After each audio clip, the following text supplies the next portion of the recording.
Assalamualaikum warahmatullahi wabarakatuh. Sebelumnya, terima kasih kepada Pak Hanif Prasetyawan atas kesempatannya. Kami dari kelompok 12 akan mempresentasikan materi mengenai diafragma yang dimana beranggotakan, bisa di next.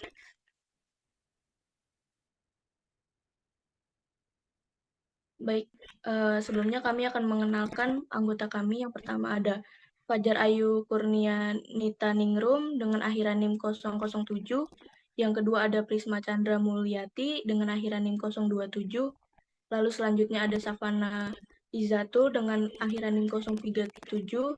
Lalu selanjutnya ada Penny Nur Azahra dengan akhiran NIM 065. Dan terakhir ada Kirana Maharani Zudana dengan akhiran NIM 069. Next. Selanjutnya akan dilanjutkan dengan teman saya. Baik, terima kasih. Di sini saya akan menjelaskan mengenai apa itu diafragm pump. Diafragm pump adalah pompa yang termasuk dalam kategori positif displacement pump atau pompa perpindahan positif, yang dimana adalah jenis pompa yang mampu menghisap dan mendorong keluar fluida dengan menggunakan komponen yang bekerja secara bolak-balik. Komponen tersebut ada dua jenis, yakni jenis piston dan jenis diafragma atau membran. Diafragm pump bersifat self-priming dan ideal untuk cairan kental. Hampir semua industri besar menggunakan diafragm pump. Diafragm pump biasanya digunakan untuk memindahkan cairan abrasif, termasuk beton atau asam dan bahan kimia. Diafragm pump dikenal juga dengan pompa membran. Diafragm pump adalah jenis pompa yang menggunakan diafragma atau membran sebagai komponen yang bekerja bolak-balik tersebut. Cara kerja bolak-balik ini juga biasa dikenal dengan reciprocating atau membran ini bersifat fleksibel, mampu bergerak dan berhubungan langsung dengan komponen lainnya.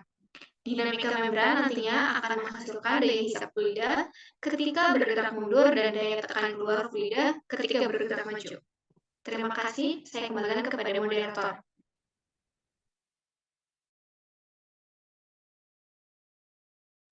Baik, selanjutnya akan dipresentasikan mengenai cara kerja dari diafragma. Baik, terima kasih kepada moderator atas kesempatannya. Di sini saya akan menjelaskan mengenai how the diaphragm pumps works atau gimana sih cara kerja dari pompa diafragma. Jadi untuk prinsip kerjanya sendiri itu seperti yang sudah disebutkan tadi itu adalah dengan reciprocating atau di mana ketika diafragma pada pompa akan bergerak mundur untuk menciptakan sebuah isapan air. Jadi katup masuknya yang akan terbuka sehingga air ditarik masuk untuk mengisi ruang di pompa. Pada saat yang bersamaan, katup keluar ditutup untuk mencegah air di saluran keluar, masuk kembali ke ruang pompa. Kemudian ketika diafragmanya maju, itu aliran air terjadi.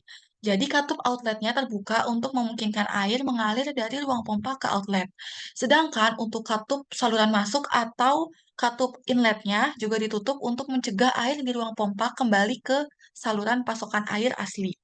Sekian dari saya kembalikan ke moderator. Terima kasih.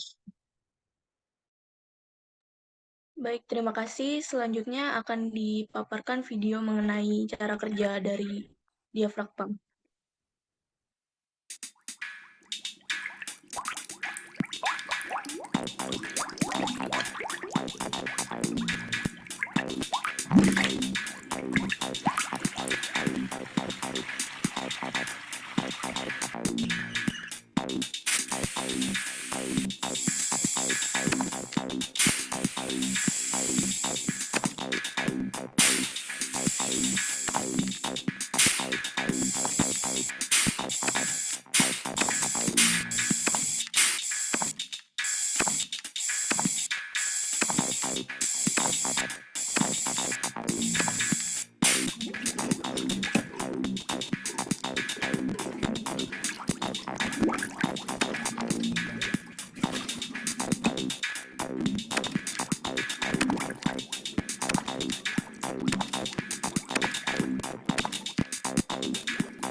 Baik, selanjutnya saya akan mempresentasikan mengenai types of diaphragm atau jenis-jenis dari pompa diafragma itu sendiri. Jadi, pompa ini digerakkan oleh tenaga penggerak yang bermacam-macam. Nah, berdasarkan penggolongan tenaga penggerak tersebut, pompa diafragma dapat dibedakan menjadi 4 jenis. Yang pertama, penggerak mekanik, yaitu jenis pompa diafragma ini digerakkan oleh penggerak mekanis seperti motor dan roda esentrik yang dimana terhubung dengan diafragma atau membran. Dan selanjutnya ada penggerak hidrolik, di mana jenis pompa diafragma ini menggunakan cairan hidrolik untuk menghasilkan dinamika diafragma, dan juga jenis pompa ini mirip dengan pompa piston karena cairan hidrolik akan didesak oleh piston yang digerakkan secara mekanik. Next.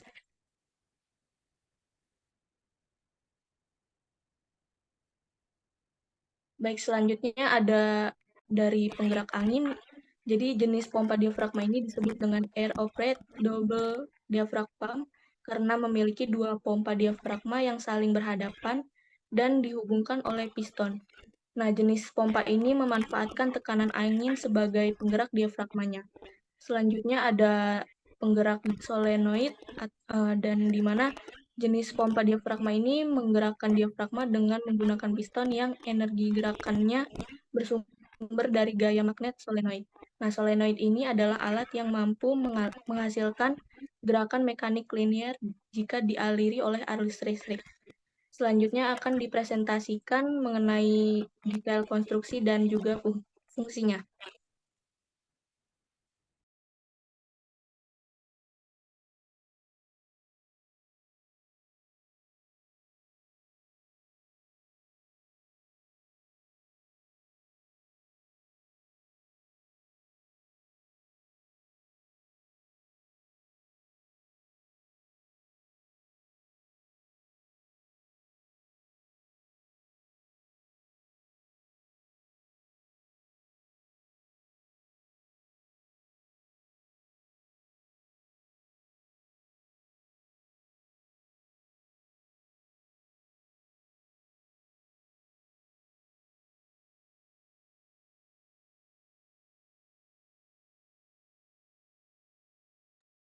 Baik, selanjutnya di sini terdapat gambar yang ada komponen-komponen dari diagram pump. Next. Jadi yang pertama itu ada saluran masuk atau inlet. Saluran masuk merupakan tempat di mana cairan yang akan dipompa masuk ke dalam pompa, memiliki fungsi untuk menerima cairan dari sumber dan mengarahkannya ke dalam pompa. Yang kedua ada bagian saluran keluar atau outlet. Nah, saluran keluar ini merupakan tempat di mana cairan yang telah dipompa dikeluarkan dari pompa untuk proses selanjutnya. Saluran outlet memiliki fungsi untuk mengalirkan aliran cairan keluar dari pompa. Yang ketiga ada suction pipe atau pipa penghisap yang merupakan pipa mengarahkan cairan dari sumber penyimpanan cairan ke dalam pompa. Memiliki fungsi untuk membawa cairan ke dalam pompa. Next. Yang keempat ada pumping chamber atau ruang pompa. Jadi pumping chamber itu merupakan ruang di mana gerakan diafragma atau membran menciptakan perubahan ukuran, sehingga terjadi penekanan dan hisapan pada cairan. Adapun bagian-bagian komponen di dalam pumping chamber sebagai berikut. Yang pertama itu ada retainer atau penahan. Retainer merupakan komponen yang membantu menjaga katup tetap pada posisinya. Memiliki fungsi untuk mencegah katup terlepas atau bergoyang selama pompa bekerja. Selanjutnya ada springer atau pegas. Springer merupakan komponen pegas yang membantu gerakan diafragma, memiliki fungsi untuk memberikan tekanan balik pada katup agar menjaga tetap tertutup rapat saat tidak ada tekanan atau hisapan oleh diafragma. Selanjutnya ada valve seat atau tempat katup. Jadi valve seat adalah tempat di mana katup hisap, duduk, dan menutup saat mereka tidak terbuka, memiliki fungsi untuk memberikan ruang saat katup menutup dengan rapat. Next. Selanjutnya ada suction valve. Jadi, suction valve adalah katup hisap yang terletak di dalam valve chamber, memiliki fungsi untuk mengontrol aliran cairan ke dalam pompa saat diafragma bergerak ke dalam untuk menghisap cairan. Sehingga ketika diafragma melebar, katup hisap menutup untuk mencegah aliran balik dari cairan. Kemudian ada valve chamber atau ruang katup. Valve chamber adalah ruang tempat katup bekerja, memiliki fungsi untuk menyediakan ruang tertutup, sehingga katup dapat bergerak secara bebas. Yang kelima, ada diafragma. Diafragma merupakan membran fleksibel yang bergerak secara bolak-balik, memiliki fungsi untuk memisahkan cairan yang akan dipompa dari udara atau tekanan sumber daya lainnya. Memiliki gerakan yang dapat menyebabkan perubahan volume di dalam ruang pompa, sehingga terjadinya penekanan dan hisapan pada cairan.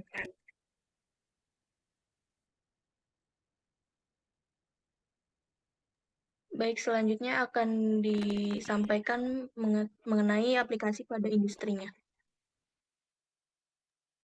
Baik, yang selanjutnya ada aplikasi pompa diagram pada industri. Yang pertama ada industri makanan. Pompa diafragma pada industri makanan itu digunakan untuk mentransfer cairan dengan tidak mengganggu sifat kimia dari cairan tersebut. Contoh bahan-bahan yang dapat ditransfer pada proses industri makanan adalah bahan seperti susu, buttermilk, yogurt, krim, mustard, saus tomat, dan lainnya. Yang kedua ada industri keramik.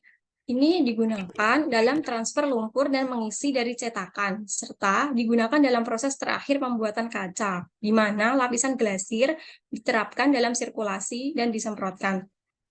Yang ketiga ada limbah industri. Pompa diafragma digunakan dalam pengolahan hasil limbah industri seperti lumpur, air, dan limbah kimia untuk dialirkan ke fasilitas pengolahan, termasuk pengolahan biologi, sedimentasi, atau pemurnian.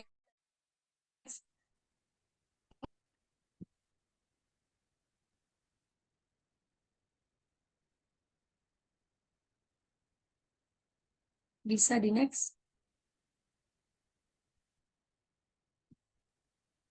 Selanjutnya ada industri pertambangan. Digunakan sebagai alat untuk mentransfer air tanah dan juga untuk memompa air limbah tambang dengan stack bor dan partikel abrasi lainnya.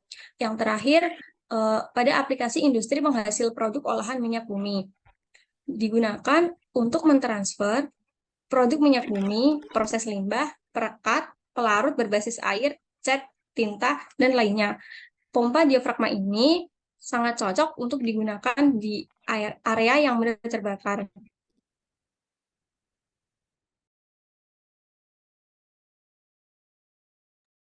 Baik, selanjutnya akan disampaikan materi mengenai kelebihan dan kekurangan dari diafragma. Baik, terima kasih atas kesempatannya. Yang selanjutnya ada advantage and disadvantage dari pompa diagram. Jadi yang untuk keuntungan atau advantage yang pertama adalah mudah dan murah.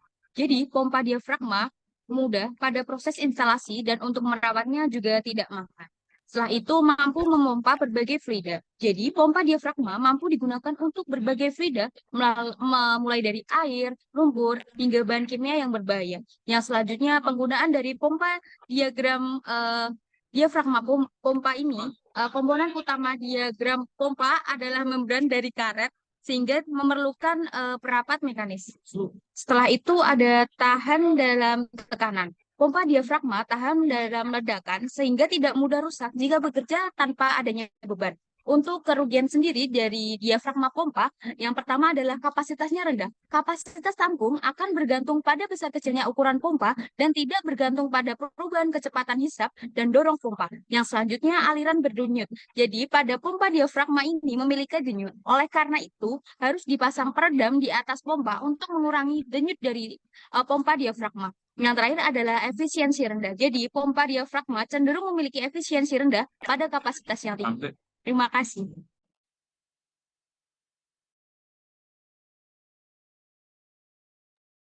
Baik, sekian dari presentasi yang telah kami sampaikan. Kurang lebihnya mohon maaf. Wassalamualaikum warahmatullahi wabarakatuh.